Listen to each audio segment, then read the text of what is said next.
If you've ever experienced a chronic, reoccurring friction point in one of your closest relationships, whether that be a reoccurring fight or argument or a feeling that you find yourself in again and again,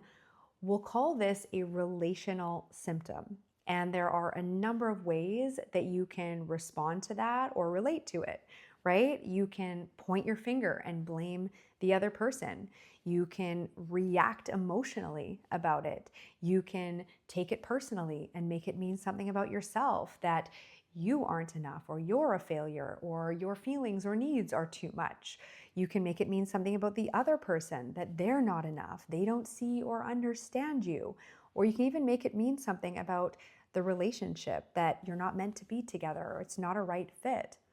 Or you can see that friction point as a surface level symptom of some deeper roots that are there that are actually inviting you into deeper understanding and processing. So perhaps you are reacting from resentment from past fights that you haven't fully processed through, that's now coloring how you are showing up with this person in the present moment.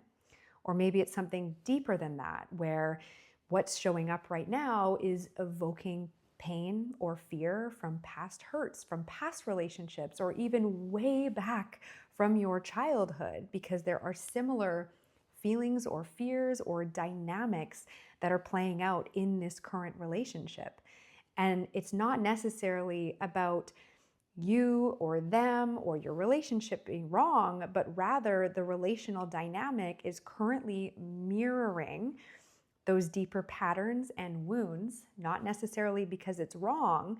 but because it's actually inviting you into a process of meeting yourself, of processing through those underlying feelings, and of transformation of those underlying patterns. And so when we actually turn inwards, and when the other person does the same, we're actually able to utilize the relational dynamic and the symptom for healing and mutual freedom of those patterns, such that it actually changes our relationship with ourselves and this other person, which usually results in that symptom naturally falling away because it's no longer relevant. We've healed the underlying roots and wounds. And the way that I see chronic symptoms or pain from within the body isn't all that different. And it's so easy to fall into the narrative of believing that there's something wrong with us, or our body is faulty, or we just have this ailment or condition that we're now going to have to live with for the rest of our lives. But what becomes possible when you actually see that friction point from within your body, or that symptom, as something that is showing up on the surface with deeper roots that are actually inviting you into a process of understanding and meeting yourself more deeply and processing through wounds that you may not even be consciously aware are there. So all of a sudden, you can become curious around the deeper emotions that are perhaps being evoked, or how you are operating within certain patterns that are being reflected in your body, not because your body is wrong or faulty or against you, but because it is actually mirroring these deeper dynamics to allow you to bring it up into your conscious awareness so that you can work with it, so that you can actually transform those patterns that are no longer serving your well-being and where it is that you desire to go next within your life. So often we see symptoms as inconveniences to our lives, and what I've found is that they are actually meant to get our attention and to interrupt our lives and the patterns that we are operating within, because the way in which we are operating is often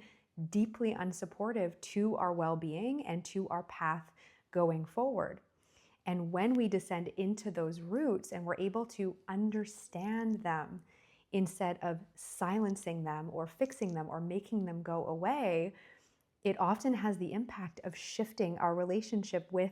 ourselves and with our bodies from the inside out, which often results in those symptoms falling away naturally, all because we accepted that invitation to turn inwards instead of continuing to loop in that external fight that is really just mirroring those unconscious dynamics that we are being invited into deeper awareness and healing around.